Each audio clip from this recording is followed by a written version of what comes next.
Le salon de l'agriculture s'apprête une nouvelle fois à s'ouvrir à Paris sur fond de malaise agricole, ravivé par un accord de libre-échange Europe-Mercosur chargé de craintes sanitaires et de concurrence déloyale. Une question nous taraude. Que nous donnera à manger, mais aussi à respirer, l'agriculture de demain ? Des cultures sans pesticides et autres intrants chimiques sont-elles envisageables pour nourrir la population à grande échelle et préserver la santé du vivant ? Si la transition s'impose désormais comme un leitmotiv, le docteur en agronomie Olivier Husson œuvre pour une transformation profonde du monde agricole basée sur le fonctionnement biologique des sols. Et si cette agriculture de conservation était l'une des semences nécessaires à un monde agricole durable, arrosé de pratiques qui respectent le terreau fertile des équilibres écologiques et le retour à des sols vivants ? Chercheur au CIRAD, membre du conseil scientifique du mouvement pour l'agroécologie en France, Olivier Husson est l'invité de cet épisode. Vous écoutez Inspirons, le podcast en santé-environnement lié à la qualité de l'air d'Atmosud. Bonjour Olivier Husson. Bonjour. Bienvenue dans cet épisode d'Inspirons et merci d'avoir accepté de venir explorer cette question essentielle qui est celle de l'agriculture durable de demain. Alors pour en dire un peu plus sur vous, à votre titre de docteur en agronomie s'ajoute celui de chercheur au CIRAD à Montpellier, donc le Centre de recherche agronomique pour le développement. Vous êtes également membre du conseil scientifique du mouvement pour une agriculture du vivant qui représente l'agroécologie en France et vous œuvrez enfin dans la recherche, mais aussi aux côtés des agriculteurs dans le but d'accélérer la transition agricole en les sensibilisant aux pratiques de l'agriculture de conservation. Alors avant de présenter ce courant spécifique de l'agriculture, qu'est-ce que signifie pour vous ce terme de transition agricole et pourquoi cette agriculture en transition est-elle importante ? Pour assurer cette production agricole, on a besoin d'assurer le gîte pour les organismes que le sol héberge, donc assurer une structure au sol, assurer le couvert, c'est-à-dire apporter des éléments minéraux et de l'eau, et puis protéger, donc offrir une pharmacie pour protéger ces organismes qui vivent dans le sol et qui assurent beaucoup de son fonctionnement. Dans la nature, l'énergie pour assurer ces fonctions, en fait, elle provient de la photosynthèse. La structure est assurée par les racines des plantes, par les vers de terre, par les micro-organismes qui vont retravailler ce sol en permanence, l'entretenir. Et puis, les micro-organismes en particulier vont digérer, vont prospecter pour les éléments nutritifs, pour l'eau, et vont alimenter les plantes. Et puis, ils vont aussi produire des antibiotiques naturels et puis stimuler les défenses des plantes. Donc, la matière organique du sol, en fait, elle permet d'assurer cette structure. La matière stable, ça va être les matériaux pour la construction. Et puis, la matière organique labile, qui est plus facilement digérable, elle apporte l'énergie pour ces micro-organismes et ces vers de terre en particulier, tous les organismes du sol. Ce modèle-là, en fait, que vous expliquez, c'est quelque chose qu'a perdu ou qu'a oublié l'agriculture conventionnelle ? Oui, alors en agriculture conventionnelle, on assure les mêmes fonctions, un gîte, un couvert, et puis la protection des cultures, mais on repose sur de l'énergie fossile. En fait, on assure le travail du sol avec des engins qui font un labour mécanique, qui redonnent une structure grossière. On assure la nourriture par des apports d'engrais minéraux qui viennent de l'énergie du pétrole, enfin qui viennent de la chimie du pétrole. Et puis, on assure la protection par des pesticides qui viennent aussi de la chimie du pétrole. Donc, on a simplifié les systèmes et ils reposent sur l'énergie fossile. Et pourquoi c'est important, justement, dans la transition agricole, de sortir de ces systèmes-là ? Parce que d'une part, cette énergie fossile, elle n'est pas infinie, elle coûte de plus en plus cher. Et puis d'autre part, en procédant ainsi, on a perdu un peu la structure du sol. On entretient une structure grossière, mais ça se fait au dépend de la perte de matière organique. Ça détruit aussi le gîte. Ouais, l'habitat. C'est un bouleversement pour les organismes du sol. Et puis, ça repose beaucoup sur des pesticides et des engrais minéraux. Ouais. Et là aussi, il y a des effets secondaires qu'on aurait préféré éviter. Ça veut dire que finalement, nos sols sont appauvris ? On a un peu forcé la production. On a vidé les réserves du sol parce que la matière organique, ce sont des réserves d'énergie et puis de matériaux pour la structure. Donc, on l'a vidé. On a minéralisé, donc on a utilisé cette énergie, donc ça a permis une production forte, mais au détriment souvent de la qualité et de la santé. Vous êtes un des spécialistes de l'oxydation des sols et ça prend tout son sens en fait quand on parle de cette agriculture désirable de demain. Est-ce que vous pouvez nous en parler un petit peu ? En fait, l'utilisation de l'énergie, ça se fait par de la respiration qui va faire l'inverse de la photosynthèse. La photosynthèse prend du CO2, fait des chaînes de carbone, c'est un peu des compartiments de la batterie, et accroche de l'énergie sous forme souvent d'hydrogène. Donc, on va faire des sucres, donc accumuler de l'énergie. La respiration, c'est l'inverse. Ça va utiliser ces sucres pour récupérer l'énergie, ça libère du CO2. Et en minéralisant, on a récupéré beaucoup d'énergie, donc on a vidé l'énergie des sols. On a produit beaucoup, ça a permis de produire, mais aussi on a libéré beaucoup de CO2 qu'on retrouve dans l'atmosphère.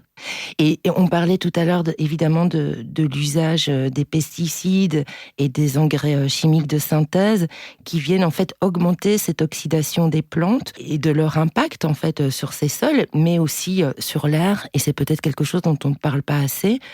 C'est que quand on évoque le mot pesticide, on pense au contenu de nos assiettes, et pour autant, bien, on respire beaucoup de résidus de ces pesticides. Et je rappelle d'ailleurs en petite parenthèse que Atmosud a été précurseur de la surveillance de ces résidus de pesticides dans l'air, puisqu'il les observe depuis 2011 et qui participe à la récolte de ces données sur la plateforme nationale commune Fitatmo, et que nous avons participé aussi à la grande étude Pestirive qui portait sur la question de savoir comment les populations riveraines des vignes étaient impactées par les pesticides dans l'air qu'ils respiraient.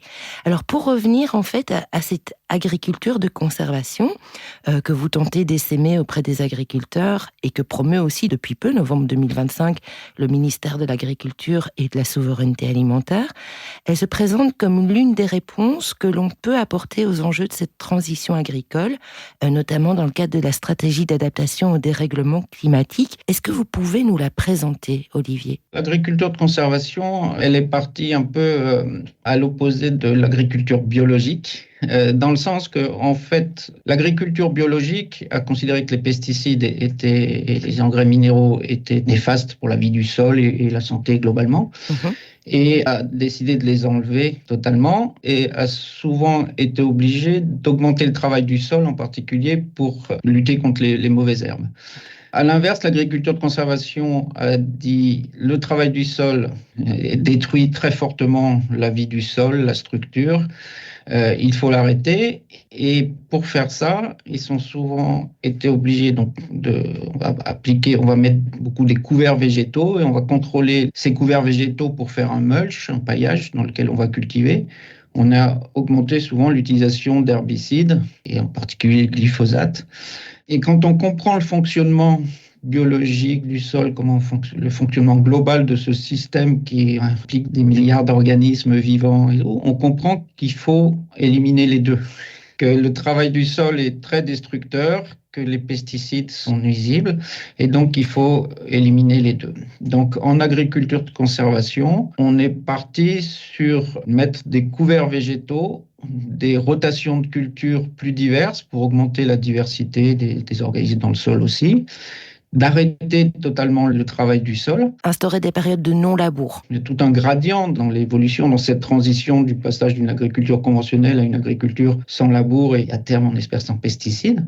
On a été obligé de reposer pas mal sur le contrôle de ces gros couverts végétaux qui permettent de régénérer le sol, qui permettent de refaire cette matière organique dans les sols en produisant localement cette matière organique, parce qu'on peut toujours l'importer, mais ça coûte cher, et puis c'est du transport, c'est de l'énergie encore qui vient de l'extérieur. Donc l'idéal, c'est de la produire localement, et pour ça, on fait des couverts végétaux qu'on contrôle avec souvent du glyphosate ou d'autres herbicides. Il y a 3 socles à cette agriculture de conservation. Quand on applique d'emblée cette culture, on peut éliminer effectivement les fongicides et les insecticides. Reste cette question épineuse des herbicides et notamment du glyphosate, dont il est vraiment souhaitable de sortir. Est-ce qu'aujourd'hui, il serait possible de trouver une alternative naturelle à ce glyphosate ? Alors, c'est le but, en fait. L'idée, c'est pas d'utiliser du glyphosate pour contrôler ces couverts de manière infinie. L'idée, c'est d'arriver à supprimer autant le travail du sol que tous les pesticides. Donc, les fongicides, les insecticides, en régénérant le sol assez rapidement, on peut les supprimer. Pour le contrôle des mauvaises herbes et le contrôle de ces couverts végétaux qu'on met, ça demande d'avoir des sols qui soient bien régénérés, qui assurent une très grosse production de biomasse, qui vont couvrir les mauvaises herbes. Et donc, on va pouvoir juste les rouler, les détruire mécaniquement. Mais ça demande une très forte production de biomasse pour être efficace pour le contrôle de ces mauvaises herbes. Donc, c'est très difficile de le faire au début de la transition, quand les sols ne sont pas très productifs naturellement. Par contre, à terme, il commence à y avoir quelques systèmes, ça reste rare, ça reste des pionniers, mais qui arrivent à se passer du glyphosate, mais sur des sols régénérés. En début de transition, ça va être très difficile. C'est un compromis. Ils sont utiles parce qu'ils permettent d'avoir des systèmes qui font ces grosses biomasses, qui construisent le sol, qui régénèrent le sol. Et l'idée, c'est d'arriver à s'en passer, effectivement. Ça voudrait dire quoi? Ça veut dire que dans la transition agricole, utiliser le glyphosate doit s'inscrire comme un mode transitoire aussi? Voilà, ça doit être un mode transitoire dans l'objectif de s'en passer. C'est d'ailleurs ce que font déjà certains agriculteurs pionniers, hein, c'est bien dans ce but-là. Ça peut rester une roue de secours parce qu'on n'est jamais à l'abri d'un accident climatique, mais ça doit absolument pas être le moteur sur lequel repose le système. L'idée, c'est de s'en passer autant que possible. Si je résume un petit peu vos propos, c'est que cette agriculture de conservation, aujourd'hui, selon les usages qu'on en fait, elle répond aux enjeux du changement climatique, mais que pour autant, elle ne s'inscrit pas encore totalement dans le fameux One Health, donc préserver la santé de l'environnement et la santé humaine. Comment on passe d'une agriculture de conservation qui fait encore usage à des produits comme le glyphosate à une agriculture de conservation, entre guillemets, biologique? L'idée, c'est surtout d'arriver à accélérer cette transition, parce que pendant la période de transition, on doit changer le fonctionnement global du système. Et donc, le temps que ces fonctions soient remplacées par de la biologie, ce qu'on assurait par de la chimie et du travail du sol soit remplacé par de la biologie, il y a une transition. Il faut que les systèmes restent économiquement rentables pour les agriculteurs. Mais une fois que ces systèmes sont installés, que les sols ont été régénérés, ces systèmes deviennent extrêmement productifs et rentables surtout, parce qu'on peut baisser fortement les coûts de gasoil pour le travail du sol, on va baisser les coûts de pesticides, on rajoute un peu des coûts de semences de ces couverts, mais globalement les coûts sont baissés, les rendements sont beaucoup plus stables et résistants aux aléas climatiques, et les frais engendrés étant plus faibles, la marge reste beaucoup plus élevée. Donc une fois que les systèmes sont installés, on peut prendre un peu plus de risques pour se passer complètement de tous les pesticides. En début de transition, c'est pas possible. Le but à terme, quand un sol a retrouvé sa pleine vitalité, quand il revient pleinement nourricier, en fait, on n'a plus besoin de ces produits chimiques.